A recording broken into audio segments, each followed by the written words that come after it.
नमस्कार मित्रों, आप सभी लोगों का उड़ान द फ्लाई के ऑनलाइन प्लेटफॉर्म पर स्वागत है। चैनल को सब्सक्राइब और लाइक करने के लिए आप सभी लोगों का धन्यवाद। हम सुरेश धर दुबे आप लोगों के साथ ज्योग्राफी सब्जेक्ट पर डिस्कशन कर रहे हैं।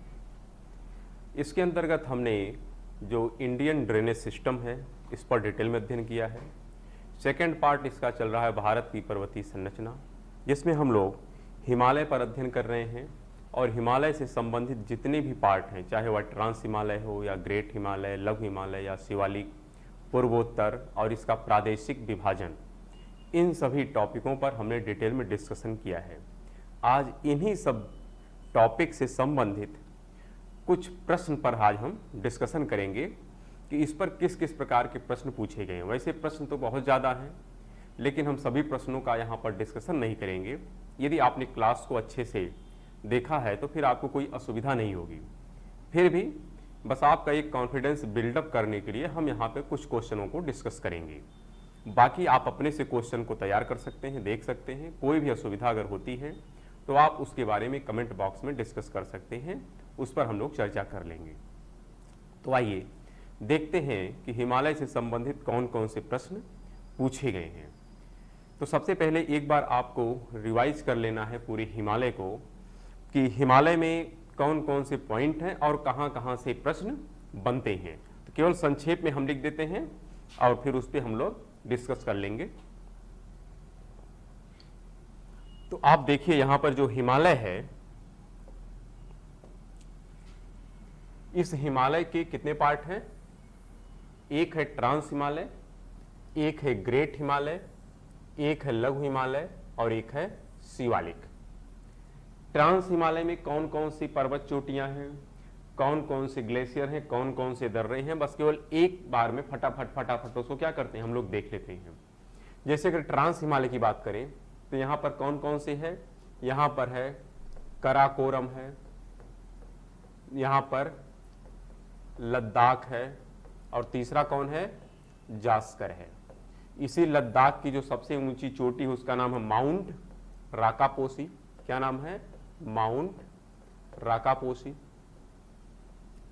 फिर यहां पर है कि और कौन कौन सी प्रमुख पर्वत चोटियां हैं ट्रांस हिमालय में, तो उनका नाम है माउंट केटू है, फिर है गासे ब्रह्म है, मासे ब्रह्म है,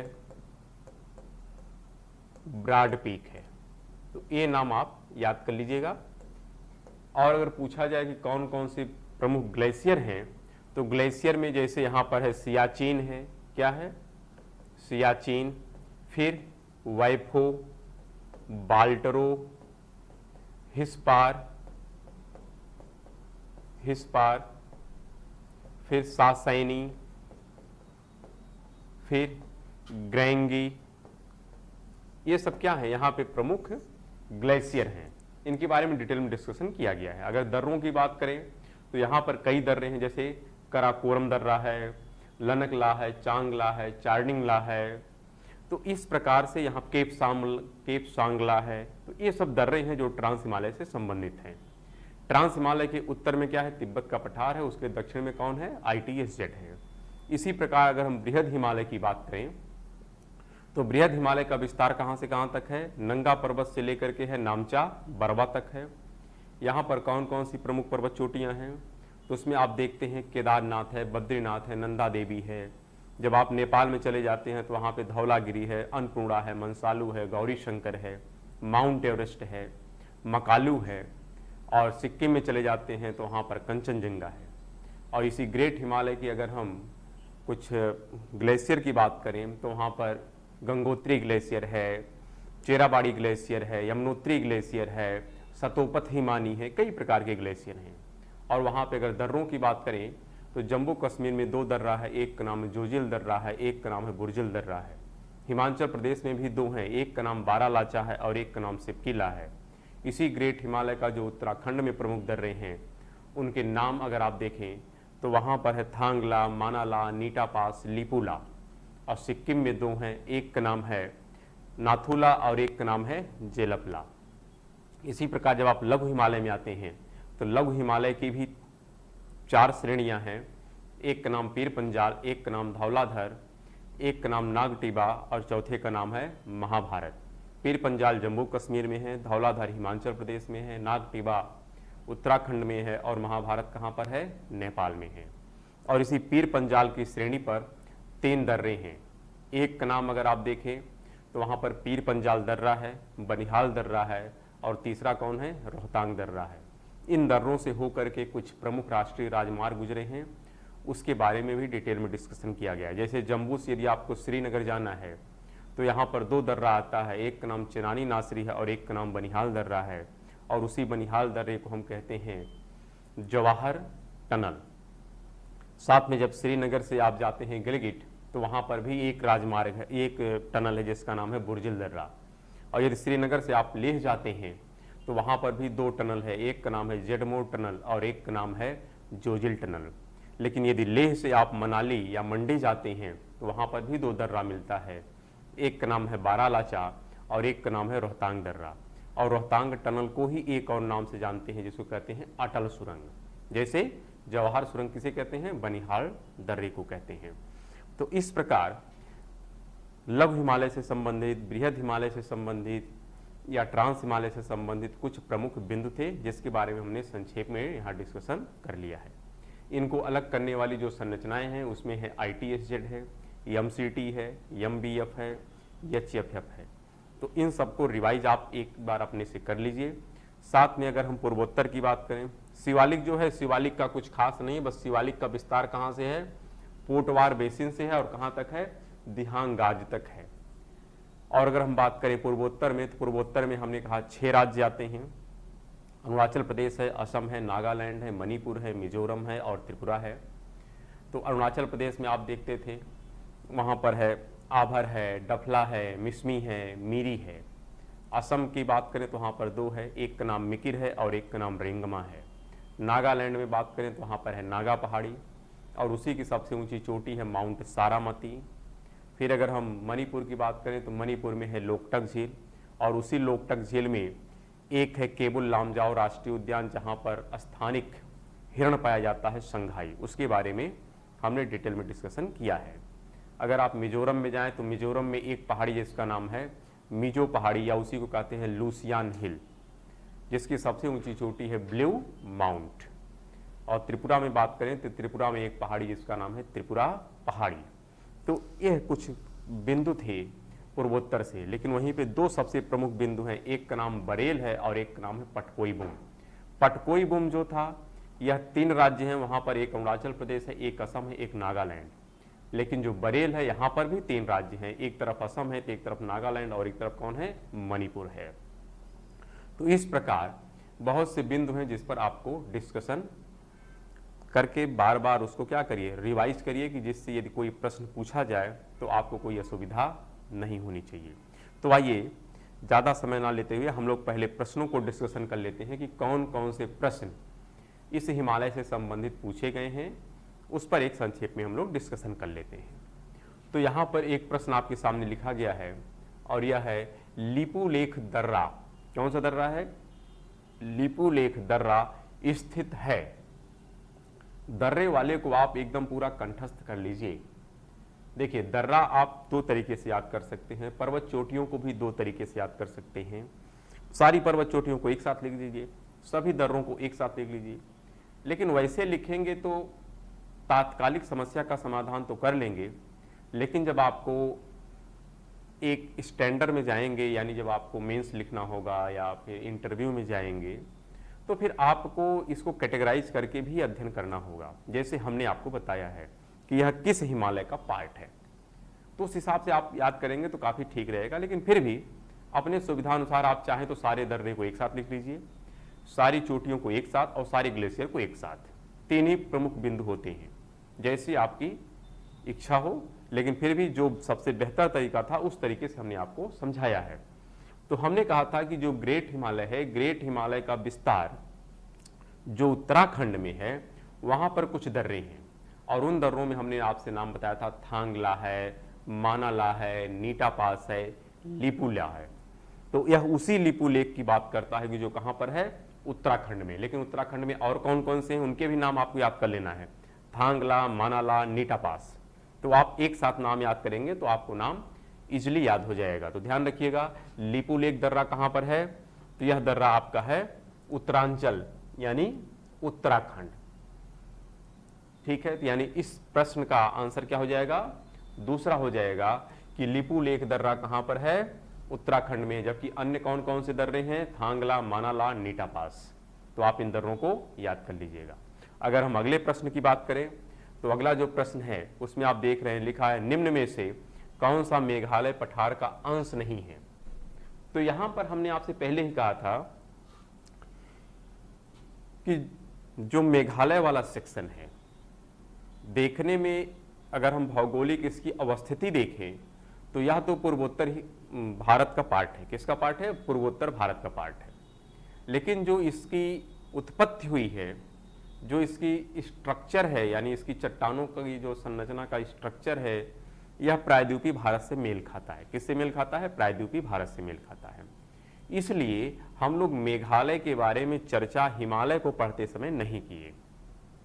तो मेघालय विशेष हो जाता है क्योंकि मेघालय में हिमालय की संरचनाएं नहीं पाई जाती हैं, इसलिए यहां से प्रश्न पूछे ही जाते हैं बार बार।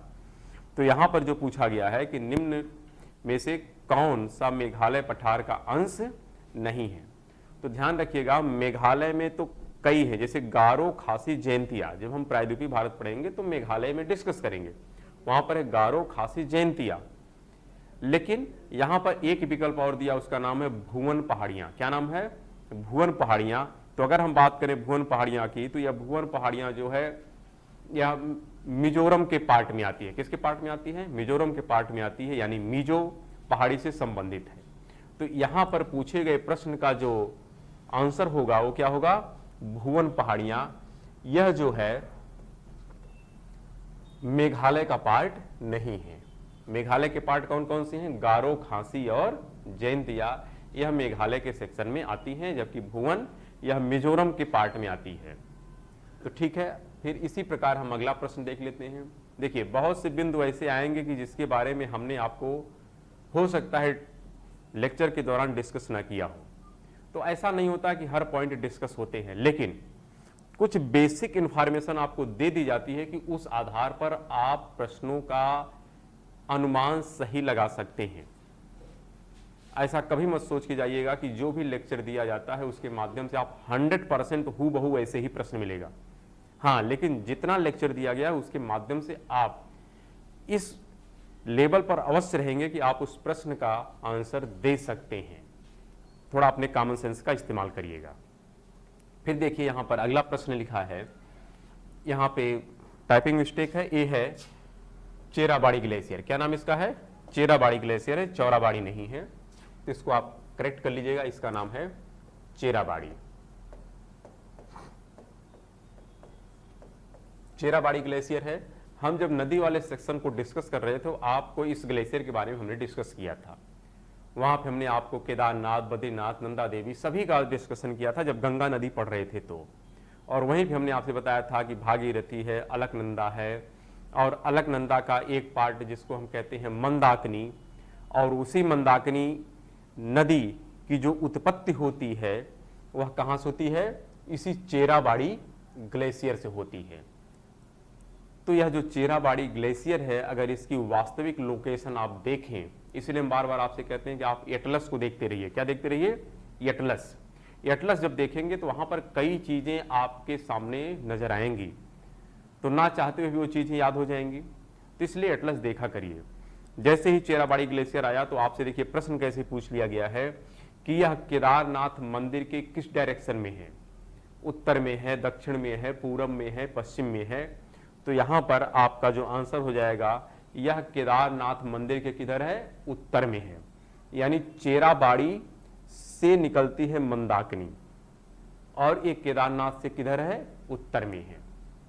तो आप जाकर के पांचों प्रयाग वाला जो गंगा का टॉपिक है उस पर आप देखिएगा, वहां पे स्पष्ट हो जाएगा। लेकिन अब डायरेक्शन की बात है तो आपको एग्जैक्ट डायरेक्शन कहां से मिलेगा, एटलस से मिलेगा। तो आप एटलस में देखिएगा, वहां पर मिल जाएगा कि चेराबाड़ी ग्लेशियर क्या केदारनाथ मंदिर के उत्तर में है या नहीं है। तो देखिएगा आपको स्पष्ट तौर पर वहां पर दिखाई पड़ेगा कि नहीं, चेराबाड़ी ग्लेशियर केदारनाथ के उत्तर में ही है। तो ठीक है, यानी यहाँ पर यह प्रश्न पूछा गया है कि चौराबाड़ी ग्लेशियर स्थित है और यहाँ से कौन सी नदी निकलती है? यहाँ से नदी निकलती है मंदाकिनी। कौन निकलती है? मंदाकिनी। और मंदाकिनी किस में जाके मिलती है? अलकनंदा में। कहाँ जाके मिलती है? अगर आप पांचों प्रयाग देखेंगे तो वहाँ पर सबसे पहले मिलता है विष्णु प्रयाग मिलता है, फिर कौन मिलता है? नंद प्रयाग मिलता है, फिर कौन मिलता है? कर्ण प्रयाग मिलता है, फिर कौन मिलता है? रुद्र प्रयाग। तो यहाँ कहाँ पे मिलेगी? रुद्र प्रयाग के पास मिलती है मंदाकिनी नदी। किससे? अलकनंदा से। तो आप नदी वाले सेक्शन को भी क्या करिए? रिवाइज करते रहिए और याद करते रहिए। इसी प्रकार गंगोत्री ग्लेशियर से कौन सी नदी निकलती है? यमुनोत्री से कौन सी नदी निकलती है? मिलाम ग्लेशियर से कौन नदी निकलती है? सारे ग्लेशियर नदी में भी डिस्कशन किए गए हैं और हिमालय में भी डिस्कशन किए गए हैं। तो ऐसा नहीं कि एक सेक्शन में आपने पढ़ लिया दूसरे में जरूरत नहीं है। सब प्रश्न एक दूसरे से क्या करेंगे? कोरिलेट करेंगे। आप जैसे जैसे आगे बढ़ेंगे इनकी बार बार पुनरावृत्ति होती रहेगी। तो आप याद करते रहिएगा। ऐसा नहीं कि एक बार पढ़ लिए तो फिर आगे काम नहीं आएगा। और यही गलती आप आज तक करते आ रहे हैं कि एकेडमिक में पढ़े तो लगा कि इसकी आगे आवश्यकता पड़ेगी नहीं, लेकिन फिर वही पढ़ना पड़ रहा है। चाहे आप मैथ ले लीजिए, चाहे आप इंग्लिश ले लीजिए, चाहे आप जो भी सब्जेक्ट लीजिए, जब पढ़ते हैं तो लगता है कि इसकी भविष्य में आवश्यकता अब नहीं पड़ेगी, बस क्लास पार हो गए, लेकिन फिर उसी की आवश्यकता पड़ेगी। ध्यान रखिएगा, जो पढ़ रहे हैं इसकी हर टॉपिक में आवश्यकता पड़ेगी। जैसे जैसे भूगोल आगे बढ़ता जाएगा इन सभी बिंदुओं की फिर से चर्चा होगी। तो इसलिए एक ही बार आप इसको 2-3 टाइम बना करके जैसे भी याद कर लीजिए। अब अगला प्रश्न देख लेते हैं। अगला प्रश्न जो है इसमें लिखा है हिमालय के हिमनदों के पिघलने की गति कैसी है? तो जो हिमालय के हिमनद हैं इनके पिघलने की गति अगर देखी जाए तो सबसे ज्यादा है। इसके पीछे जो सबसे बड़ा कारण है वह ये है, सबसे पहला कारण तो यही है कि ग्लोबल वार्मिंग की समस्या है। लगातार ग्रीन हाउस गैस का उत्सर्जन बढ़ रहा है और ग्रीन हाउस गैस के उत्सर्जन से जो हमारे वायुमंडल का तापमान है ये भी बढ़ता चला जा रहा है, जिसके कारण ग्लेशियर का पिघलना एक स्वाभाविक परिघटना है, इसमें कोई संदेह नहीं है।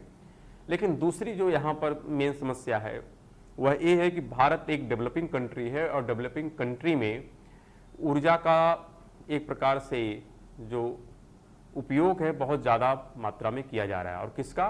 कोयले का। और कोयला क्या है? एक ग्रीन हाउस गैस उत्सर्जक है, इसलिए वहाँ से ज़्यादा ग्रीन हाउस गैस इमिट होती है, जिसके कारण कहीं ना कहीं हमारे हिमालय के जो ग्लेशियर है उसके पिघलने की गति क्या हो जाती है? सबसे तेज हो जाती है अन्य और ग्लेशियरों की तुलना में। और भारत में इंडस्ट्रियल जो कार्य हैं ये भी बहुत तीव्र गति से आगे बढ़ रहे हैं, उसके कारण भी काफ़ी ज़्यादा मात्रा में हीट उत्पन्न होती है, उससे भी ग्लेशियर काफ़ी ज़्यादा मात्रा में पिघल रहे हैं। एक और कारण है कि भारत में पर्यटन को बहुत ज़्यादा बढ़ावा दिया जा रहा है और पर्यटन के लिए जब लोग ग्लेशियर वाले क्षेत्र में जाते हैं, चाहे वह उत्तराखंड हो या हिमाचल प्रदेश हो या जम्मू कश्मीर हो, तो वहाँ पर लोग जाते हैं और बहुत सारी पर्यावरणीय समस्याएं उत्पन्न करते हैं, प्रदूषण उत्पन्न करते हैं, जिसके कारण भी हमारे ग्लेशियर के पिघलने की दर लगातार बढ़ती चली जा रही है। इसलिए यहाँ पर जो दिया गया प्रश्न है इसका जो उत्तर होगा वह हो जाएगा सबसे अधिक है। तो हिमालय के हिमनदों के पिघलने की गति क्या है? सबसे अधिक है। इसका आंसर कौन सा हो जाएगा? बी हो जाएगा। इसी प्रकार अगर हम अगले प्रश्न की बात करें तो अगला प्रश्न देखिए, यहाँ पर दिया गया है कि हिमालय में हिम रेखा निम्न के बीच होती है। यहाँ पर बीच होना चाहिए, यह टाइपिंग मिस्टेक है, निम्न के बीच होती है, यानी कितने हाइट पर हिम रेखा पाई जाती है। वैसे पूरे अगर हिमालय की बात करें तो हिमालय का 2 सेक्शन है, एक इसका पश्चिमी सेक्शन है और एक इसका पूर्वी सेक्शन है। जो पश्चिमी सेक्शन है, पश्चिमी सेक्शन आप देखेंगे तो यह यहाँ पे अगर हम इक्वेटर मान लें तो यह इक्वेटर से क्या है? दूर है। और जो पूर्व वाला सेक्शन है क्या है? इक्वेटर के करीब है। और यहाँ पर क्या है? यहाँ पर बंगाल की खाड़ी है, लेकिन यह बंगाल की खाड़ी से काफी दूर है।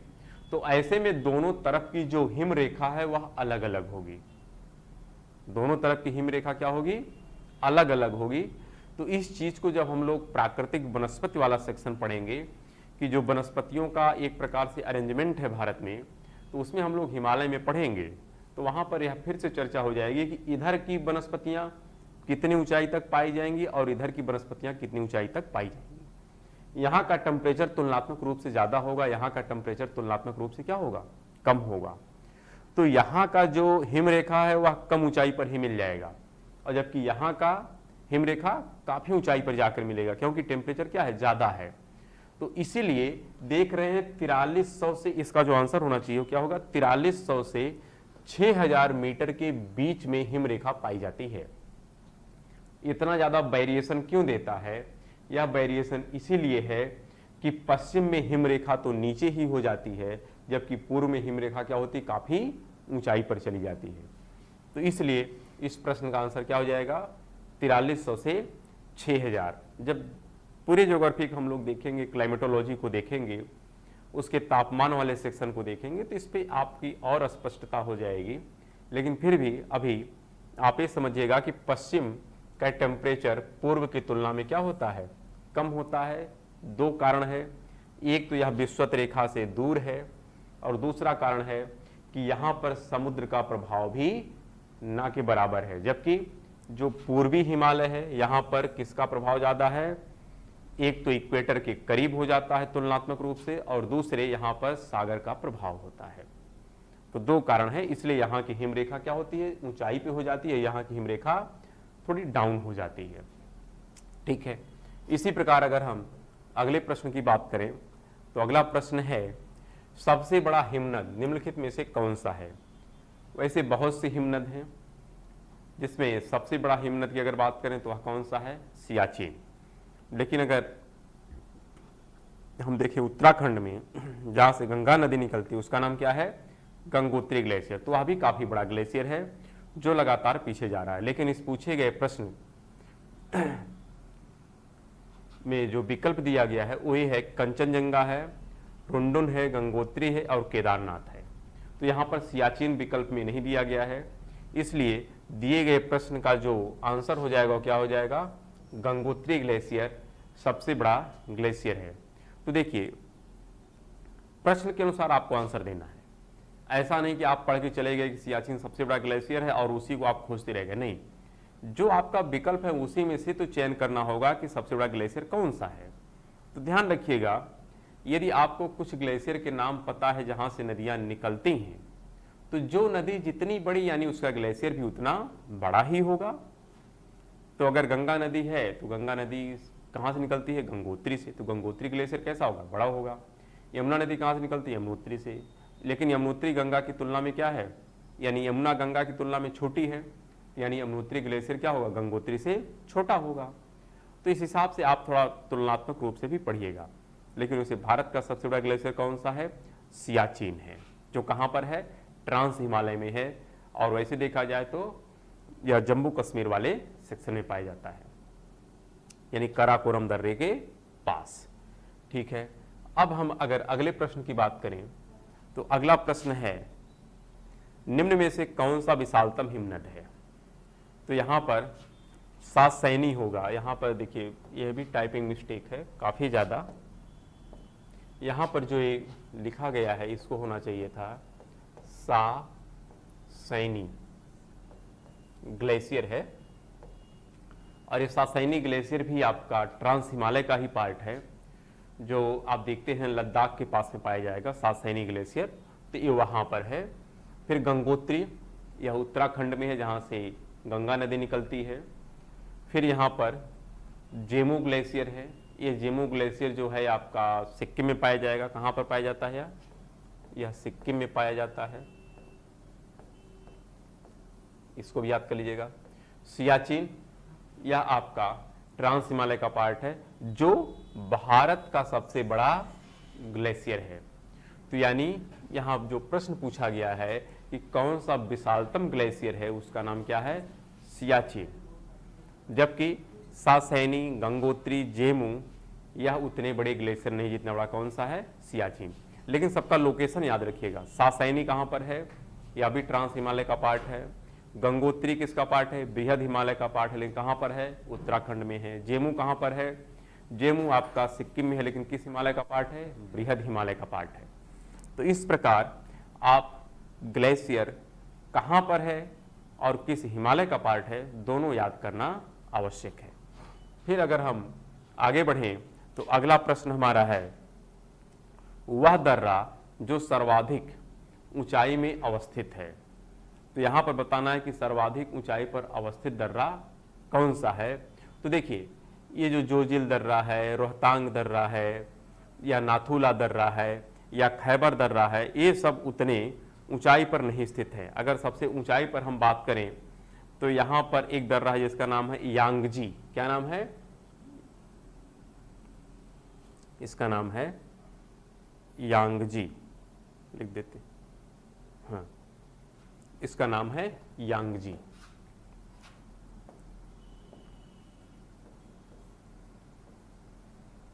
यांगजी ग्लेशियर है जो सबसे बड़ा ग्लेशियर है भारत का। तो ध्यान रखिएगा, यहां पे जो दिए गए विकल्प हैं, दिए गए विकल्प में सर्वाधिक ऊंचाई पर स्थित ग्लेशियर की बात कर रहा है। तो अगर सर्वाधिक ऊंचाई पर ग्लेशियर की बात करेंगे तो वहां पर कौन सा हो जाएगा? यांगजी ग्लेशियर हो जाएगा, ना कि जोजिल, रोहतांग, नाथुल या खैबर। नाथुला दर्रा कहां पर है? सिक्किम में है। फिर आप देख रहे हैं रोहतांग दर्रा कहां पर है? यह आपका हिमाचल प्रदेश में है, लेकिन किस श्रेणी पर है? पीर पंजाल पर है। जोजिल दर्रा कहां पर है? तो आप देखिए, जोजिल दर्रा और आपका नाथुल दर्रा, ये दोनों कहां पर हैं? सिक्किम में है। तो कुछ दर्रे हैं, खैबर दर्रा आप देखते हैं, ये आपका भारत पाकिस्तान बॉर्डर के पास में मिलता है। तो आपको दर्रों का स्थान और किस हिमालय का पार्ट है उसको आपको याद कर लेना है। तो उसी हिसाब से है यहाँ पर। हाँ, अगर इसकी हम बात करें तो ये कहाँ पर है? ये हिमाचल प्रदेश में है। कहाँ पर है? हिमाचल प्रदेश में है। और अगर जिला की बात करें तो यहाँ पर जिला है स्पीति। कौन सा जिला है? स्पीति जिला है, वहीं पर है यांगजी ग्लेशियर है। तो ध्यान रखिएगा, यांगजी ग्लेशियर भारत का सबसे ऊंचाई पर स्थित ग्लेशियर है। फिर अगर हम अगले प्रश्न की बात करें तो अगला प्रश्न है, मेघालय का पठार भाग है। हमने पहले कहा था कि जो मेघालय का पठार है यह हिमालय का पार्ट नहीं है, बल्कि किसका पार्ट है? यह प्रायद्वीपी भारत का पार्ट है। इसलिए जब हम प्रायद्वीपी भारत का अध्ययन करेंगे तब जाकर के हम मेघालय का अध्ययन करेंगे, जबकि शेष पूर्वोत्तर भारत का अध्ययन हम किसके अंतर्गत कर लेते हैं? हिमालय के अंतर्गत कर लेते हैं। तो इसका आंसर क्या हो जाएगा? प्रायद्वीपी खंड, यानी प्रायद्वीपी भारत का क्या है? यह हिस्सा है। कौन? मेघालय का पठार। काफी आसान क्वेश्चन है, लेकिन फिर भी आगे देखिए। अगला जो प्रश्न है, निम्नलिखित हिमनदों में कौन सा उत्तराखंड के कुमायूं प्रक्षेत्र में स्थित है? यानी उत्तराखंड में बात कर रहा है कि कौन सा दिए गए विकल्पों में जो ग्लेशियर है यह उत्तराखंड में स्थित है। तो जाहिर सी बात है, सभी ग्लेशियर का स्थान आपको याद होना चाहिए। जैसे इसमें है हिस्पार। हमने पहले ही कहा कि जो ट्रांस हिमालय के ग्लेशियर हैं उसमें कौन कौन से हैं? उसमें सियाचिन है, बैफो है, बाल्ट्रो है, हिस्पार है। तो हिस्पार कहाँ पर है? ट्रांस हिमालय में है। तो ट्रांस हिमालय है तो जाहिर सी बात है, या तो जम्मू कश्मीर का सेक्शन होगा या तो लद्दाख का पार्ट होगा। तो वह तो उत्तराखंड का पार्ट है नहीं, इसलिए तो विकल्प हो ही नहीं सकता। फिर है जेमू ग्लेशियर। जेमू ग्लेशियर भी कहाँ पर है? यह सिक्किम में है, तो यह भी इसका पार्ट नहीं है। फिर मिलाम ग्लेशियर है। मिलाम ग्लेशियर से ही एक नदी निकलती जिसका नाम है शारदा। क्या नाम है? शारदा, यानी घाघरा। तो ये कहां पर है? ये उत्तराखंड में है। यहां पर तो ठीक है। तो यानी यहां पर पूछ रहा था, निम्नलिखित हिमनदों में कौन सा उत्तराखंड के कुमायूं प्रक्षेत्र में स्थित है? उसका नाम क्या है? मिलाम ग्लेशियर है। जहां से कौन सी नदी निकलती है? यहीं से शारदा नदी निकलती है, या जिसको हम क्या कहते हैं? घाघरा कहते हैं। तो यहां से निकलने वाली नदी का नाम क्या है? घाघरा या शारदा। आप देखते हैं जो काली और करनाली है, तो यहां पर जो काली नदी है, कौन सी नदी है वास्तविक में? काली नदी, वही कहां से निकलती है? मिलाम ग्लेशियर से निकलती है। और ये कहां पर है? उत्तराखंड में है। तो यहां से प्रश्न पूछा गया है, इसलिए ध्यान रखिएगा जो नदी वाला सेक्शन है वो भी काफी महत्वपूर्ण है। मैपिंग में ऐसा नहीं कि नदी अलग हो जाएगा, पर्वत अलग हो जाएंगी, झीलें अलग हो जाएंगी, नहीं, सब आपस में इंटरलिंक हैं। तो नदी वाले का भी यहाँ पर बार बार क्या है? आवश्यकता पड़ रही है। और जब आप नदी पढ़ रहे थे तो देख रहे थे पर्वत की बार बार आवश्यकता पड़ रही थी। तो सब आपस में इंटरलिंक हैं, इसलिए आप ध्यान में रख करके पढ़िएगा कि यदि पर्वत पढ़ रहे हैं तो नदी भी मिलेगी बीच बीच में, और यदि नदी पढ़ेंगे तो पर्वत भी बीच बीच में मिलते रहेंगे। फिर अगर हम बात करें अगले प्रश्न की, तो अगला प्रश्न हमारा है कि निम्न में कौन सा हिमनद सबसे बड़ा है। यानी देखिए रिपीट हो गया है प्रश्न, ठीक है कोई बात नहीं, यहां पर कौन सा आंसर हो जाएगा, सियाचिन हो जाएगा। ठीक है, ये कुछ प्रमुख प्रश्न थे जो हिमालय से संबंधित थे और जिसके बारे में हमने डिस्कशन किया है। हाँ, और भी बहुत से प्रश्न अभी हैं जिस पर डिस्कशन चाहें तो हम कर सकते हैं, लेकिन हमें ऐसा नहीं लगता है कि सभी प्रश्नों का डिस्कशन किया जाए, क्योंकि यदि आपने लेक्चर को अच्छे से पढ़ा है या सुना है तो फिर आपको प्रश्नों को हल करने में कोई विशेष असुविधा होने वाली नहीं है। तो हम तो आपको यही सजेशन देते हैं कि जो भी आपके पास प्रश्नों का कलेक्शन है उन सभी प्रश्नों को क्या करिए, आप अपने से बनाने का प्रयास करिए। हाँ, यदि उसमें किसी प्रकार की कोई असुविधा आती है तो आप उसे डिस्कस कर सकते हैं, उस पर हम लोग अलग से डिस्कशन कर लेंगे। तो ठीक है, अब हम अगला सेक्शन पढ़ने जाएंगे, हिमालय यानी भारत की पर्वतीय संरचना पढ़ रहे हैं, इसको दो पार्ट में हमने विभक्त किया है। इसका पहला पार्ट था हिमालय, तो हिमालय से संबंधित जितने भी पॉइंट हो सकते थे उन सभी बिंदुओं का हमने डिस्कशन किया। इसका जो थ्योरेटिकल पार्ट है इसका डिस्कशन हम लोग जब जियोमॉर्फोलॉजी करेंगे तब करेंगे। लेकिन अब हिमालय की उत्पत्ति एवं संरचना के बाद जो हमारा दूसरा टॉपिक होगा भारत की पर्वतीय संरचना में, वह है प्रायद्वीपीय भारत। तो हमारा नेक्स्ट अब जो डिस्कशन होगा वह होगा प्रायद्वीपीय भारत पर, कि प्रायद्वीपीय भारत को कितने भागों में विभक्त किया जाता है, फिर उनमें कौन कौन सी प्रमुख पर्वत संरचनाएं हैं, कौन कौन सी प्रमुख पर्वत चोटियां हैं, वहाँ से कौन कौन सी नदियाँ निकलती हैं, इन सभी बिंदुओं पर हम लोग डिस्कशन करेंगे। साथ में यह भी डिस्कशन करेंगे कि पश्चिमी घाट क्या होता है, पूर्वी घाट क्या होता है, पश्चिमी घाट पूर्वी घाट का मिलन बिंदु क्या होता है। तो इन सभी छोटे छोटे जो पॉइंट हैं जो आपको काफ़ी ज़्यादा उलझन में डाल देते हैं, उन सभी बिंदुओं को हम लोग काफ़ी सहजतापूर्वक क्रमवार पढ़ते चलेंगे। और जब प्रायद्वीपीय भारत कंप्लीट तरीके से समाप्त हो जाएगा तब उससे संबंधित जो भी प्रश्न पूछे गए हैं उन सभी प्रश्नों पर हम लोग डिस्कशन करेंगे। तो ठीक है, हम मिलेंगे नेक्स्ट वीडियो में प्रायद्वीपीय भारत के साथ। तब तक के लिए नमस्कार, धन्यवाद।